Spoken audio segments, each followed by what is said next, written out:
So, our beloved Michigan Wolverines lose to the rival Spartans 37-33 in East Lansing in the game when we had over 500 yards in total offense. Cade McNamara played the best game we've ever seen him play as a Wolverine.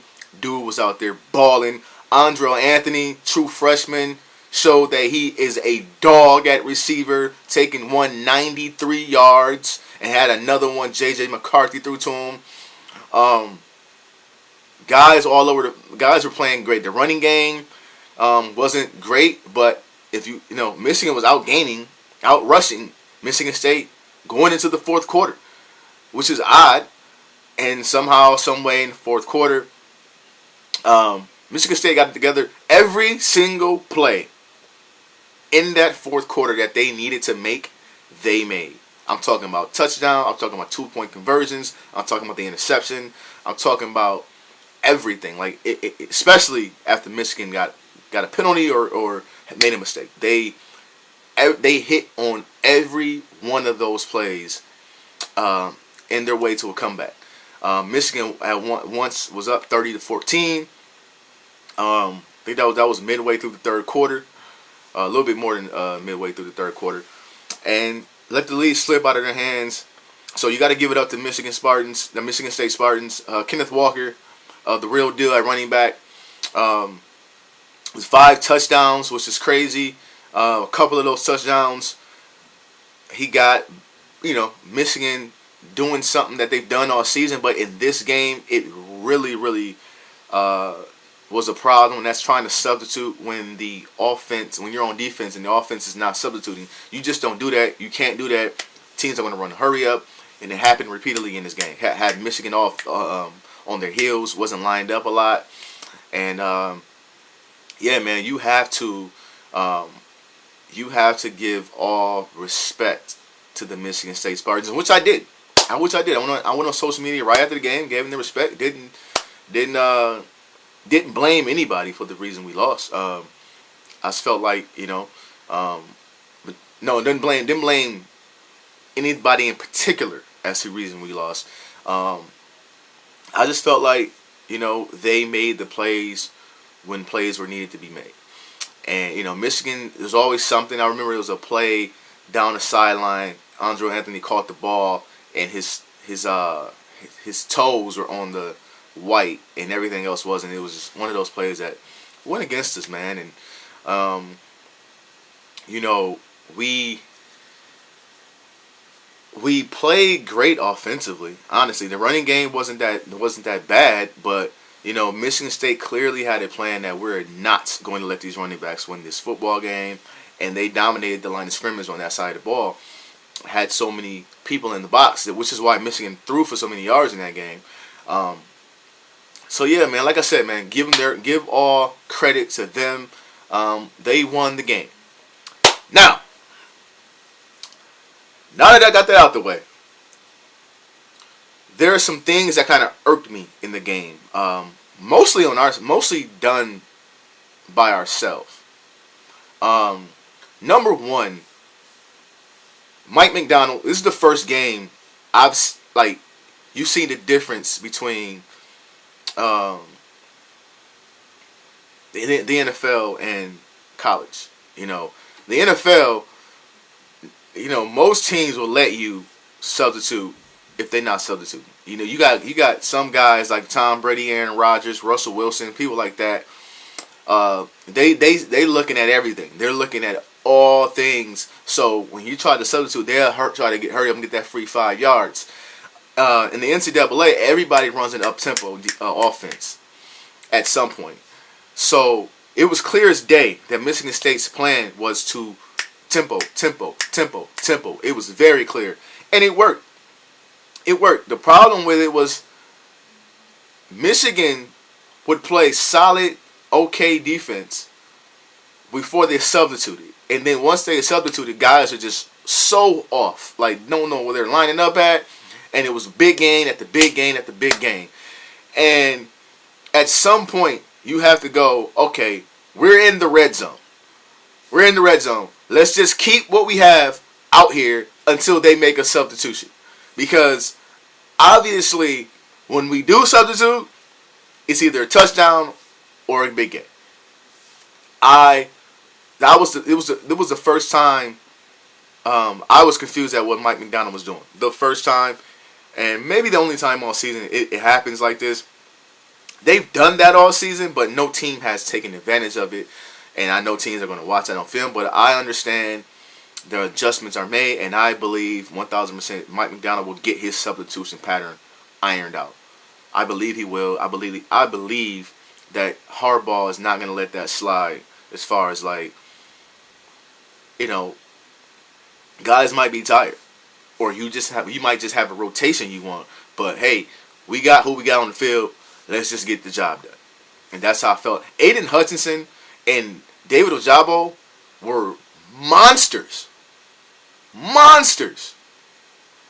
And they didn't even want to throw the ball because they were getting so much pressure, and we kept getting interceptions. And what ended up happening was we kept shooting ourselves in the foot. We kept giving them yards by substituting.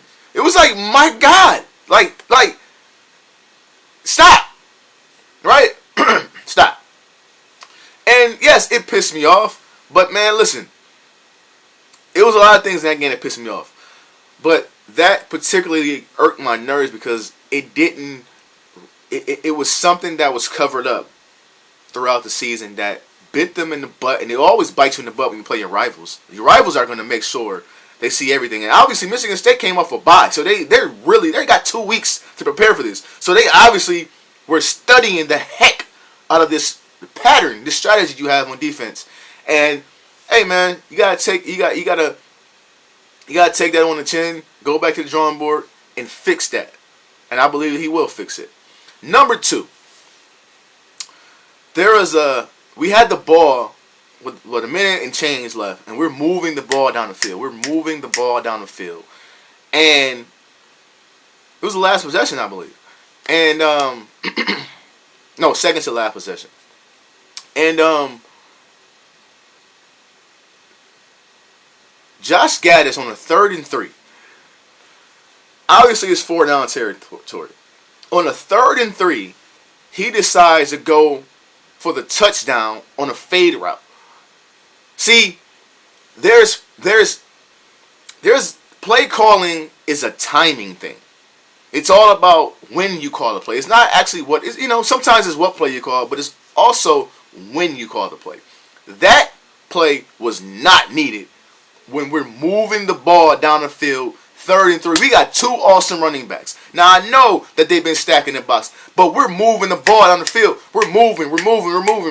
Make them stop you stop you from 3 yards. And if they do stop you, you have 4th down. Right? You have 4th down. Now I'm always a guy that's like, look, I don't like to run the ball a million times, but in that case, when you got those 2 guys in that offensive line, hey man, 3rd and 3, let's just see how many yards we can get. And on the 4th down, you can do anything on that 4th down play. On the 4th down, we do a little a pick route.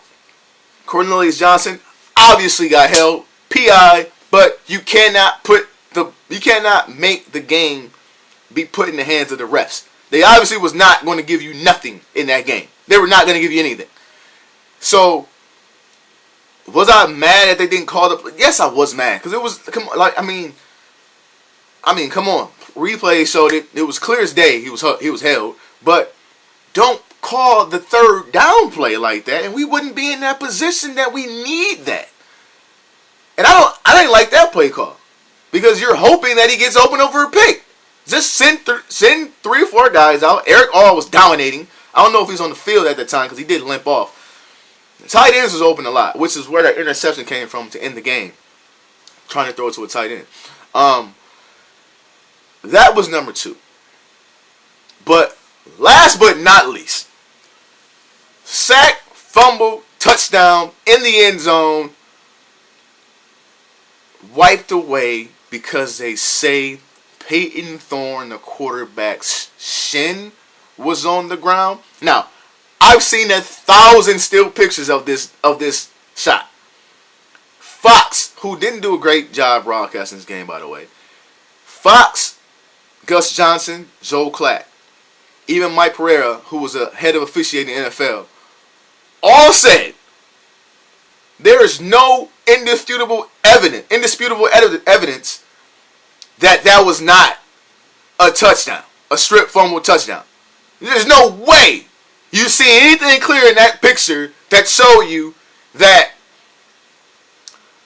that wasn't a touchdown. See, what bothers me about that play is Kenneth Walker's first touchdown. He lets the ball go as he's right when he's crossing the end zone. And he even looked like he thought he fumbled. And in the picture, when they replayed it, I couldn't really tell. Now, that one was difficult. But I'm watching the game and I go, you have to stay. If you call a touchdown on the field, they're going to call that a touchdown when they review it. You can't overturn that one. I was not mad at that one. I was like, Dan, listen, I understand that. Call it a touchdown, I'm not mad at it.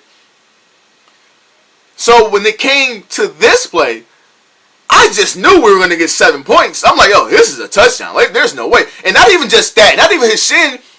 When he got hit by Ojabo, the ball is out of his head. He does not have control of the ball whatsoever. Regardless if he's down or not, he never had possession of the football. That's a fumble. And the fact that they reviewed that, came back and said, oh, we clearly see he has the ball and his shin. Half his shin is... What the fuck was that?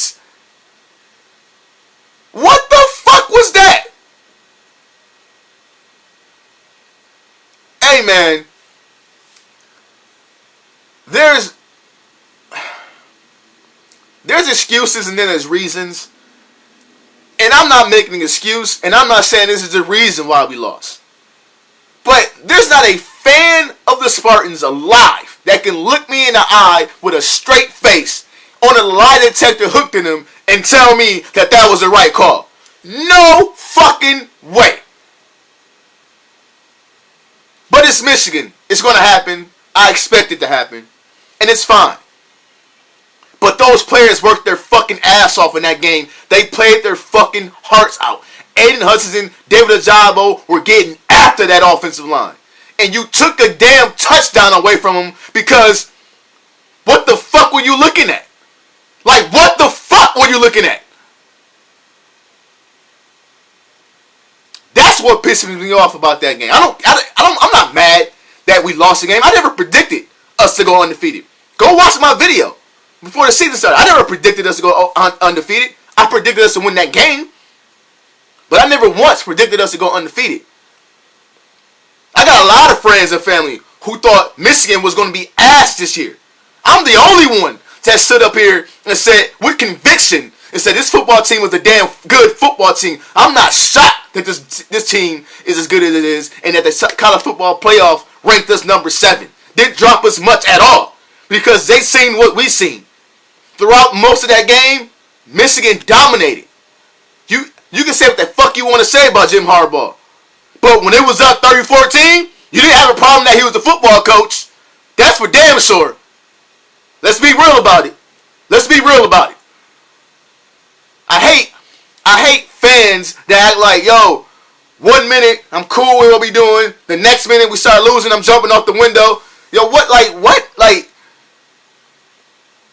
If you're at the bar, drinking with your friends, happy Michigan's up 30-14, and then when we lose, you burning your car up, throwing shit. Oh, fire coach.